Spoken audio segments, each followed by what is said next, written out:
Welcome back, everyone, to the fourth session of our Unlocking English Learners Potential book study. I am Alec Johnson. I'm the president of the Kentucky Coalition for English Learners, and we are partnering with the Kentucky Department of Education on this project. And we're very lucky to have Allison Dawson back leading our book study again this month. And I'm pretty sure she's coming back for all of these. I sure hope so. We did have some technical difficulties the last time, so we have migrated to the Coalition Zoom account, hoping that it's going to resolve some of those frustrations during the last meeting. If you are having trouble with it, you can maybe drop those comments in the chat or let us know on the feedback form toward the end of the session.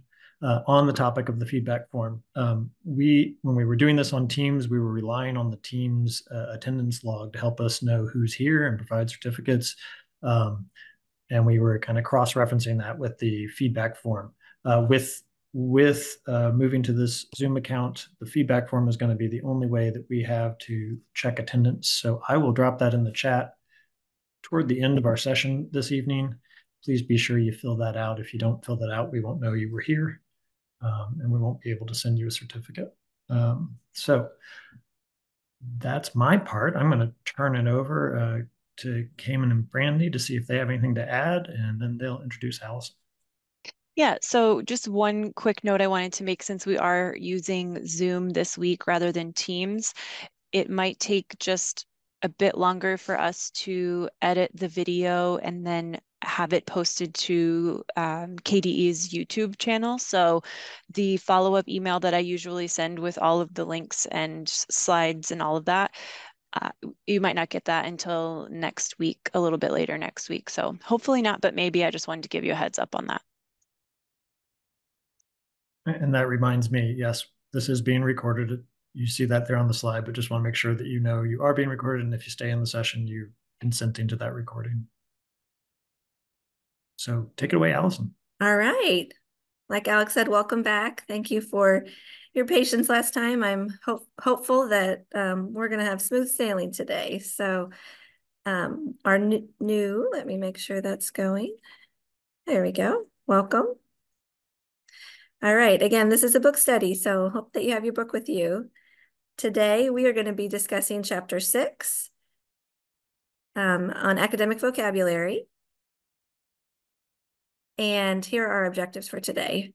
First, we will share out a strategy for enhancing academic conversations since we use that we've used since our last time together. We will discuss the importance of academic vocabulary development. We will examine recommendations for selecting academic vocabulary to teach with our students. We will investigate strategies to help ELs be more successful when learning academic vocabulary. And then at the end, we're going to have some time for you to plan academic vocabulary or activities that you will use for an upcoming lesson or unit. So I hope that it is a meaningful hour for you. All right, this is a recap of what we did last time. We looked at these 4 practices that really help develop oral language for our English learners. So our first job is going to be that first share out. So I think Alec is going to put us into breakout groups, and in your group, if you wouldn't mind to share one strategy that you have used in your teaching since the last session. Was it impactful? How did it go? Kind of discussion. And then if you haven't had a chance, do you have any future plans to use a technique that we discussed for oral language development or organizing academic conversations in your classroom? All right, I think we're all back. Welcome back. All right, I think still screen sharing, right? I hope that that was some meaningful conversation with your colleagues. We are going to dive into our new chapter for today, chapter 6. So if you don't have your book, you want to go ahead and grab that. I tried to put the page number on the slide so that you can follow along. You can highlight in your book, hopefully take some notes, and then you can have it as a resource to use later. And we will send out the slides and put them in the chat at the end also for work time. So you can go back to any of the information. All right, so the text begins by defining academic vocabulary. First, they said it is the language that is needed to participate in the school curriculum. Academic vocabulary is the words that are used in an academic context, whether it's in a text or in an academic discussion. Like we spent a lot of time talking about that last session. Academic vocabulary is specialized and is more likely to have multiple meanings across content areas.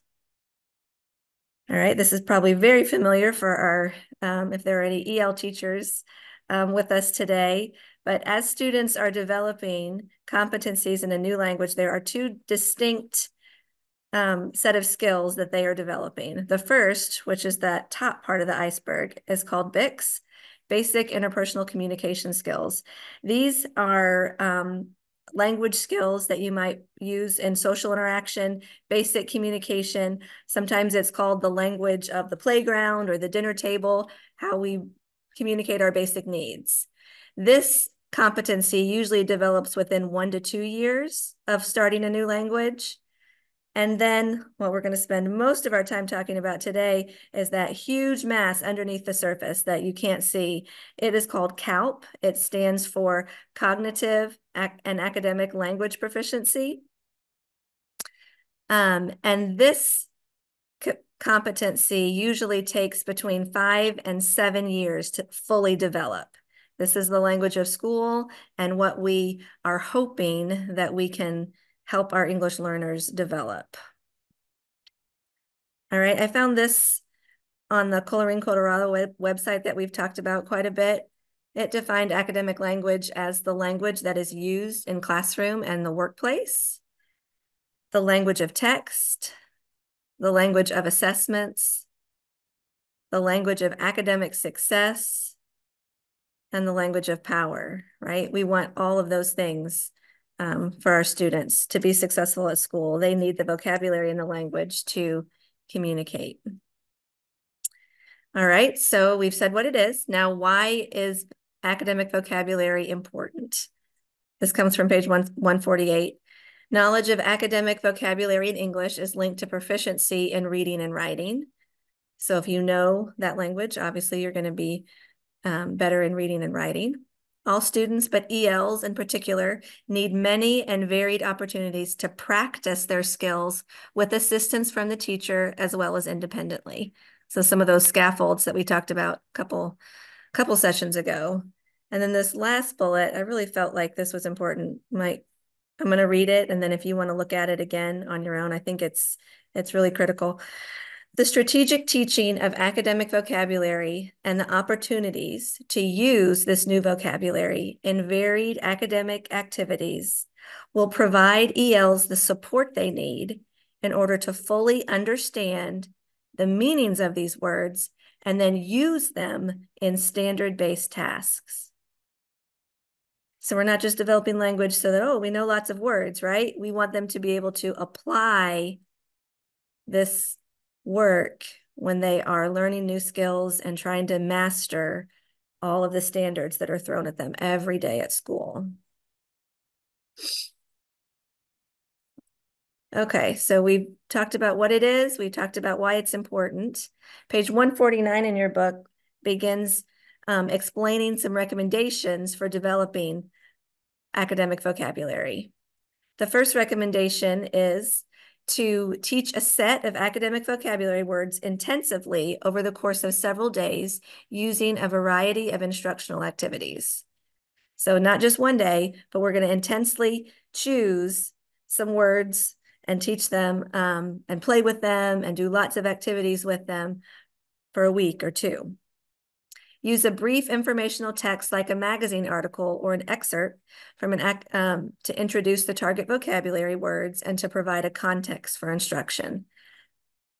Not just giving out lists of words, hey, we should know this, right? So it says that these texts should be engaging, they should be on grade level using scaffolds when needed, but that some sort of text, story, or magazine article provides a context for this word learning. The book recommended 5 to 10 words at a time. I work with a lot of elementary, so in my experience, 10 sounds like a lot. I usually try to stick to 4 to 6, but you know your students, and perhaps maybe those middle and high school students, maybe that's fine. and then provide practice opportunities in different contexts.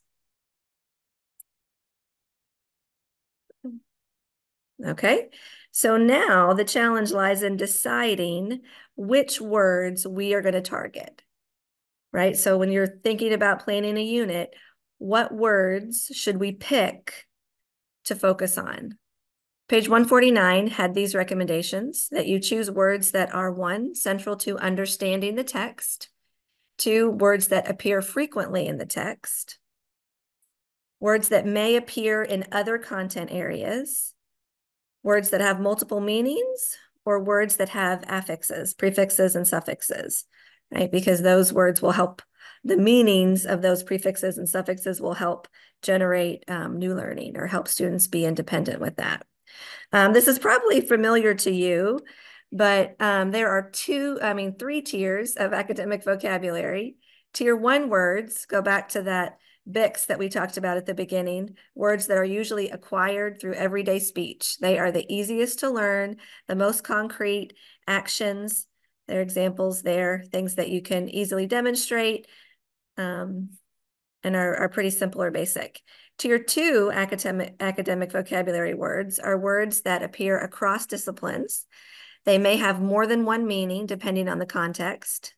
The examples there are prediction, contrast, right? So these are the words that we're going to focus on, those tier 2 academic vocabulary words. And then tier 3 are domain-specific, very precise vocabulary words. They are important to understanding content, but may not necessarily be used in more than one setting. So if you're in a biology classroom and you want to teach your students the word mitochondria, right? That is not a word that you're going to use in math. Unless you're diagramming a cell, you don't need to know what mitochondria is, right? So tier 3 are those very specific, precise vocabulary. So when we're thinking about choosing vocabulary words, those tier 2 words are going to give us the most bang for our buck. We're going to spend time developing words. Those are the ones that we want to focus on. Okay, so we're going to practice this. If you want to go ahead and turn in your book to page 150, it says activity 6.1, selecting words for an in-depth focus. There is a paragraph at the bottom of 150 and a few lines at the top of the next page. And what I'd like for you to do, we're going to take about 5 minutes to read that paragraph, that text. And I want you to choose 5 words that you think might be important to teach. And those 5 rationale are right there. Which 5 words might you teach? I'd like for you to put one in the chat, or 1 or 2 or 3, put one in the chat. And then if it relates to one of those 5 suggestions or those 5 rationale right there, you could also put that number. So if you find a word in the text that has multiple meanings, you could type the word and then put a number 4. Any questions about what to do with that? All right, so we're going to take a minute and read that, and then we're going to look at the chat in a second. So if you look at the top of page 152, the text also gives some suggestions of what to do for maybe some specific words that you need to know to understand the text, that something that might be confusing, but not really a word that you want to focus on. Maybe it's not a word that's going to come up in different content areas or that you feel like students are going to need in their reading or their writing. So they suggest providing a simple definition or a sentence, or my favorite, I like this, using Google Images. I do this a lot all day long. I have my phone with me a lot when I'm working with students. If there's something that's unfamiliar, yeah, just put it up on Google Images and see if you can show them a quick picture and then go on. I think in this paragraph, they were using a Cocker Spaniel to compare the size of what a cub might be. So a quick picture like that will show students that it's not a real little dog. It's not a real big dog, that a Cocker Spaniel is a medium-sized, soft, cute little puppy, like right there, right? So you can use a couple strategies like that to quickly help students understand the text and then move on. All right.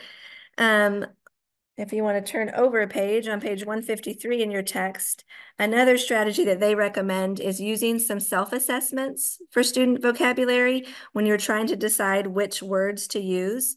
Just like any other pre-assessment, we don't want to spend time on words that students are already very familiar with, or that they already use a lot and and know. So if you take some time to do a little quick pre-assessment where you ask students about the words, then you'll know which ones you really need to spend time and energy and focus on.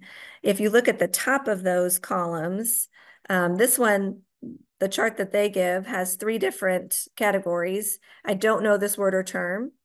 Or if you marked in the middle, you might say, I've heard this word, but I can't use it in a sentence. So it might be a little bit familiar, but I don't feel comfortable or confident using it. And the last one said, I know this word and I feel comfortable using it. I also have seen, and I've used this one with middle school students. It is a bit more nuanced, more detailed. Starting off again with, I've never seen or heard this word before. I've seen this word, but I'm not sure of it. Or I feel good about using it. I'm going to kind of skip to the middle of the end. I feel confident I can use it when I talk or when I write. Or the very last column, I can use it with confidence when I speak and when I write. I find that students usually either they don't know it at all. So I always have a lot in that first column, or yeah, I know it. But really, when you kind of go a little bit further, sometimes there are some misconceptions to help clarify for students. But again, I think it's a very useful tool when you're deciding which words to use. All right, next, the chapter talks about the importance of using student-friendly definitions when you're introducing. Once you've picked your words and you're going to spend some time working with those words, using different activities and playing games, different things, you want to make sure you are using a definition that is clear. I don't know if any of you, when you were in school younger, were given a list of words and you had to go to the dictionary and you had to write it down. I remember doing that. And sometimes those standard dictionary definitions are just more confusing. They don't really tell you what the word means, or you spend time looking up words from the dictionary definition so that you understand the first one, right? So with English learners especially, we want to make sure we are using student-friendly definitions. So what we're going to do, I'm going to put some words up and I'm going to show you a definition. If you think that it is a student-friendly definition, you're going to put an SF in the chat. And then if you think it's a standard dictionary definition, you're going to put DD in the chat. All right, are we ready? So the first word is shun. Here's the first definition. To keep away from a place, person, object, etc., for motives of dislike, caution, etc., take pains to avoid. What do you think about that one? Is that a student-friendly definition or a dictionary one? Yeah, all right. Thank you. I see a lot of those DDs, right? Even when I read it, do you think most students know what that ECT stands for, right? Etc. Those are in a ton of dictionary definitions, and what's that? You're right. So that's the standard dictionary definition compared to this. To stay away from on purpose, right? That one's student friendly. Very clear to the point. Simple. All right, here's the word exotic. Here's the definition. Interesting because it's from far away.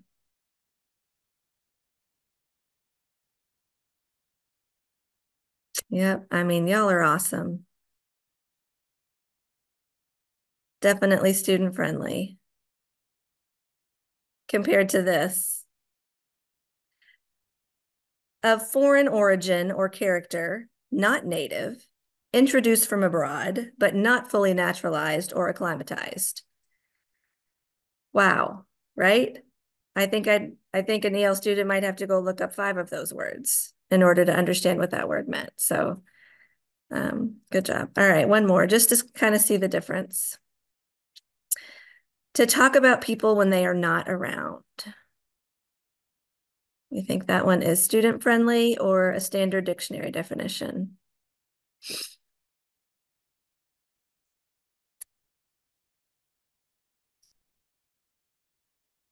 Yes, excellent. Student-friendly. Here's the other one.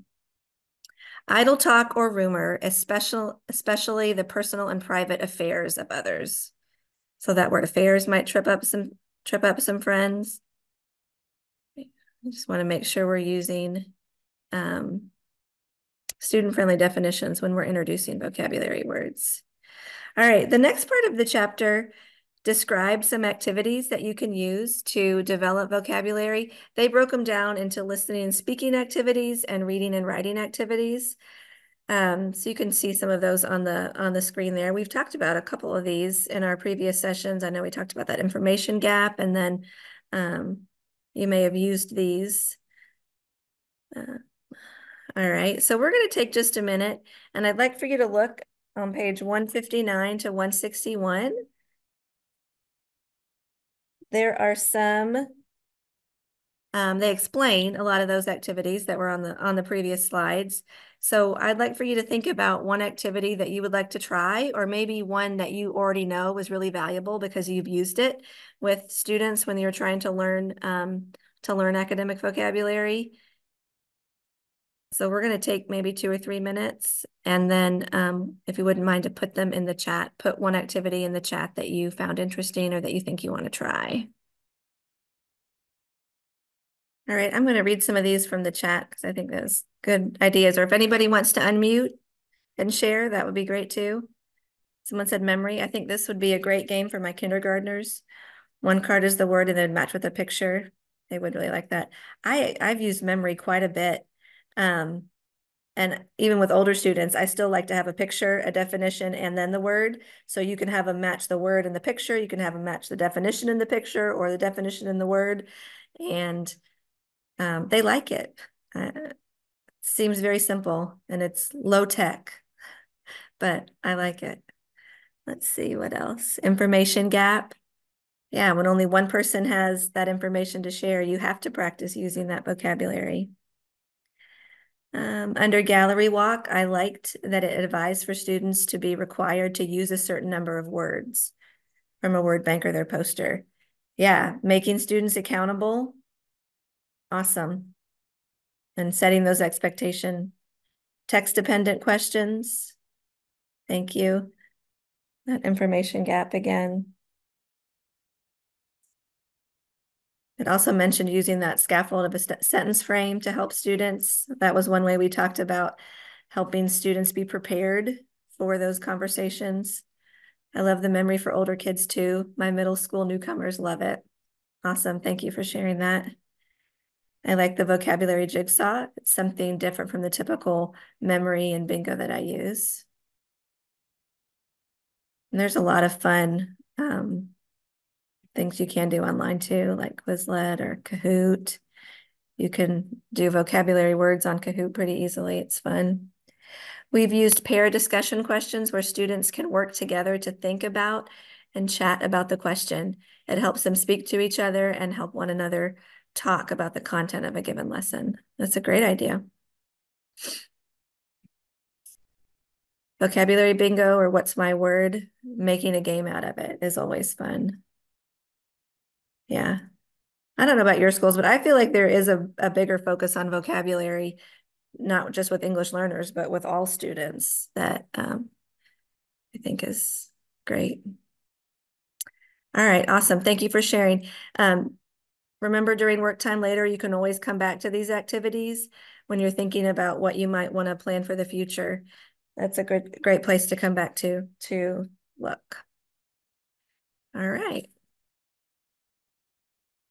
All right, the last part of the chapter, I feel like is kind of more advanced. It's some strategies that you can teach students to learn words independently.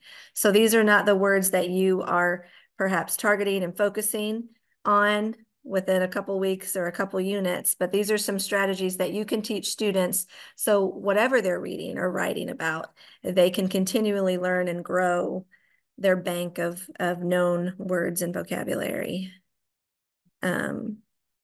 I'll read those. The context clues, word parts, cognates, false cognates, and words with multiple meanings. So this was from the book. This was an example of using context clues, which again, I think is a great strategy that I know they teach all students.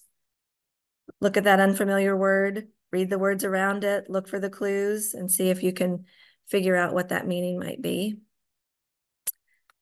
And then this, I love these. At the end of the slides, I've got a document that you can use. I think this can be really powerful for students.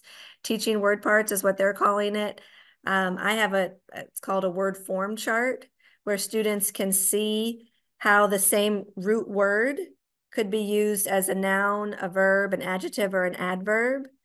And I don't know, I just think that it's really powerful to show those small nuances. I had a middle school student who I guess had never been taught parts of speech, and she just like really latched onto that and thought it was so interesting. I'm also kind of nerdy, so I think it's really interesting and cool to have them up too and think about how we can change that and see the similarities and differences in those and how that changes how we might use it. So there's a blank one of those at the end if you want to print one. I had a big one up in my room for a while that. All right, and then cognates. Helping students learn how to identify cognates while reading. You could add them to a chart, sort cognates, circle the differences in cognates, identify false cognates. You know, there are some words that sound a lot alike, but they don't mean the same thing. In my experience, using cognates is very helpful when you have a student that is very literate in their first language. I had a 5th grader who we would read the same passage in English and Spanish, and we would highlight and look for those cognates. And she really took hold of that pretty quickly. And so I do think it can be pretty powerful. But again, I think this is more of an advanced strategy, either for students who already have a strong literacy background in their first language, or who've been here a while. Okay, we're going to have a good amount of time for you to get to do some planning. So we're going to start to think about getting you ready for a little bit of that work time. If you look at page 168, there is a planning template that you could refer to. And I really do like the way the book is organized. There are lots of charts and graphs. If you are a type of person who is going to highlight and write, I think this book is fabulous for you. There's space to pick vocabulary words, think about the rationale, places to look for writing out those student-friendly definitions. We're going to look at a few different resources that you can use to help you find or make your own. The top 3 resources here are on page 171. There's a short description of them at the end of the chapter. This wordsmith.net, I found it really interesting because you type in a word and you can get a beginning level definition, intermediate, and advanced definition. So if you're having trouble coming up with a student-friendly one, or you just want to see how might that change if you were a beginning student, intermediate, and advanced, that wordsmith.net would be a fun one to play around with and look at. There were some other ones about making flashcards. I put this Learner's Dictionary. It's another place to get student-friendly definitions. And then I love Coloring Colorado. I think we could spend 3 hours and you would find tons of great information and resources that you can use on that site. So when you have work time, come back to this slide and you can play around with those along with the activities in the chapter. These are 2 of the documents that I was telling you about. One is that self-assessment, the one that's pretty complex, but I think if you're working with older students, they could definitely use that. And then the copy of that word form chart, you want to use that. And then if our school was able to purchase this program called Text Talk. It's a little bit older, but it was a Scholastic program, and it showed how to kind of teach comprehension as well as targeted tier 2 academic vocabulary. So what you do there are a couple pictures from a teacher's guide from Text Talk that you can come back to and look at if you're thinking, what might you say to introduce words or different activities? But this is kind of what the sequence would be. So first you would read and enjoy the story and maybe stop for some comprehension, like maybe if you're focusing on retelling or how the character changes throughout the story. So you could really read and enjoy the story. And then you spend some time teaching that targeted vocabulary. The text chooses 6 words.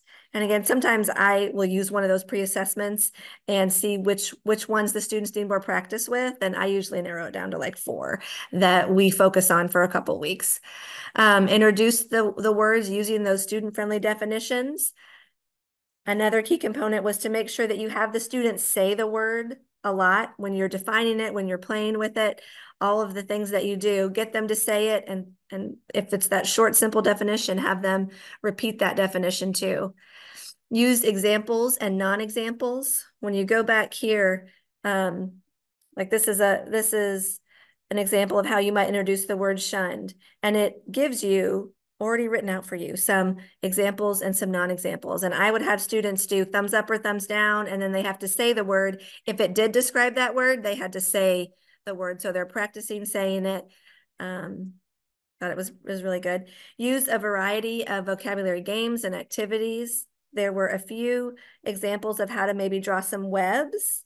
If you read the chapter before, there were also some suggestions for some activities on how to design like maybe a vocabulary grid, or if you have a journal, like putting pictures with it. So there are some ideas for that. Do a guided writing activity with the book, and then assess the words, and then post a color copy of the book with the words. So that just might give you a few ideas of how you might organize some vocabulary instruction. And you can do that. Again, this was with picture books, but you could do that with any text. You can kind of use the same sequence and teach words, play with words, do some writing. We always try to do some writing, assess. And then this is a picture from my wall a couple years ago. So these were 2 books that we did, and those were the words that we learned. And if you post them, then throughout the year, as you're reading and writing or doing other things, you can go back to it and the students would know where to look. One year, it was so funny. I was in a super teeny room, and I had students at the end of the year. I was their reader for the state assessment. And one of the words that we had learned and that we had practiced all year actually came up in a reading passage. And it was the funniest thing, because the walls are blank, right? Because you can't have content up, right? So I had taken them down. But when I read that question, it was like they're in on our inside joke. They know, and they both looked up at the wall at where we had those words. And I don't know what they did the rest of the test, but they got that one right, because we had spent a lot of time and they knew where to look, and they knew that word. So I think posting them with a picture of the book to remember them is a great idea. And then if you wanted to look whenever you have your work time too, you could click on these documents. These are some that I created for this book that kind of go along with the Text Talk sequence, but just as an example, you could use them for any words that you're teaching. It shows the self-assessment. Like, no, let's see if did that come up? Yeah, okay. So, yeah, so you could look at that. A vocabulary activity where you just are filling in the blank with the words, the guided writing activity that we use to practice the words and for that book, and then an assessment. So, all right. Okay, are there any questions before work time? I know that was a ton of information, but I really encourage you to look back at that template on page 168, look through the activities in the chapter. There's a lot of great ones. And really make this time valuable. You are taking time out of your day. Think about what you're going to teach next. Can you spend some time picking words? Can you spend some time finding those definitions? Or maybe you want to go on Coloring Colorado and look for different resources. Play with that wordsmith. We're going to take, let me see, what time is it?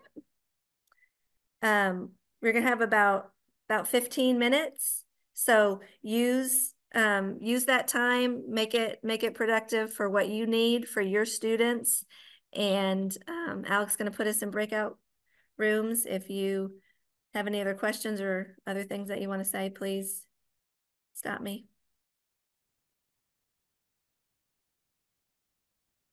All right, I think All back. everybody's back. All right, awesome.